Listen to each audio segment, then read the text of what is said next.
Je m'appelle Frédéric Dion, je suis un aventurier conférencier professionnel et je te partage la transformation de mon camion d'aventure.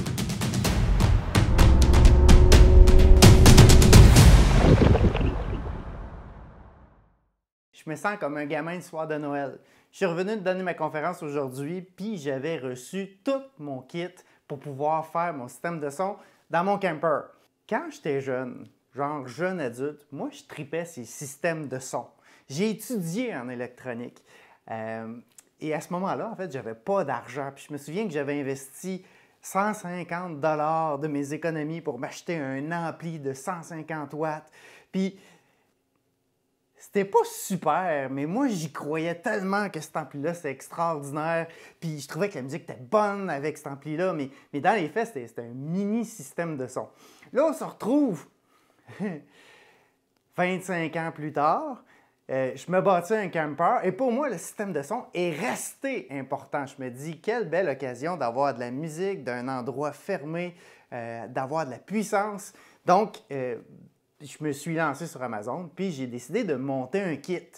Je me suis rapidement rendu compte que la puissance des systèmes de son par rapport au prix, ça s'est balancé, puis ça devient vraiment hyper intéressant de monter un système, puis on peut y arriver pour pas cher. Fait que moi, je te montre ce que j'ai décidé de mettre dans mon camper. Système de son très, très de base. Là, on ne parle pas d'un système énorme, mais du 150 watts que j'avais quand j'étais jeune, puis que j'étais fier dans mon auto. Aujourd'hui, tu peux monter un système de son avec un ampli de 1500 watts pour le même prix que moi, j'ai payé mon 150 watts il y a 25 ans de ça. Fait que c'est là que je trippe. Je te montre mon kit parce que je me dis, peut-être qu'il y a des gens qui vont vouloir s'en monter un kit, qui voudraient un kit balancé. J'ai un peu de connaissances dans le domaine que je peux te partager.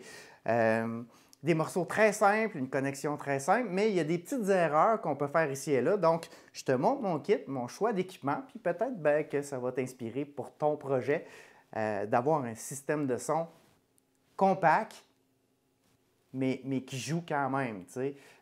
Si je donne l'exemple, un radio qui a une bonne sortie, juste le radio d'auto, ça donne 200 watts à peu près. Donc, moi, j'ai monté un système qui donne 1500 watts. Donc là, les bases, on les entend bien, c'est bien balancé. Je te montre ça.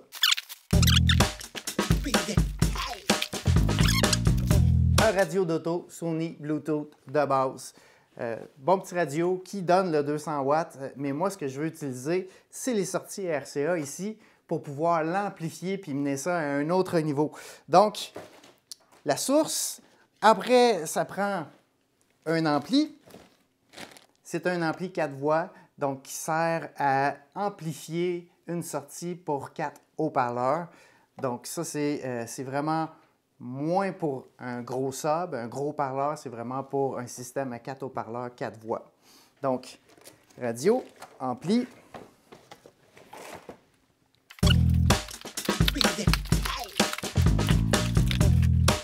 Haut-parleur. J'ai choisi des haut-parleurs 5 pouces en avant parce que c'est ça qui allait bien dans le ProMaster pour installer.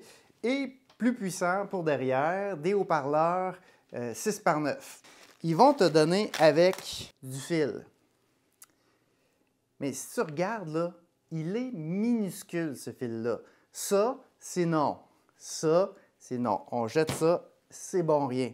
Quand on parle de puissance, on parle de watts. Donc, c'est le nombre de volts fois les ampères qui donnent le nombre de watts. Les watts, c'est une unité de chaleur, de puissance. Quand on parle de puissance, ça prend un fil qui est capable de tolérer cette puissance-là puis de la transmettre. Si on met un mini-fil, faut imaginer que c'est un peu comme un tuyau d'eau. Si on a un gros tuyau, il y a plus d'eau qui passe, puis à la sortie, il y a plus de puissance. Le radio, lui, il peut avoir des fils plus petits. Il n'y a pas de puissance. Le signal va aller dans l'ampli. Dans l'ampli, là, on veut une alimentation de puissance avec des gros fils. Puis de l'ampli, là, on a du son, on a de la puissance audio. Donc, ça prend du gros fil pour emmener ça au haut-parleur. Aussi, petit détail que je voulais te montrer. Regarde les aimants derrière le haut-parleur. Ils sont beaucoup plus gros que ce qu'on trouve habituellement.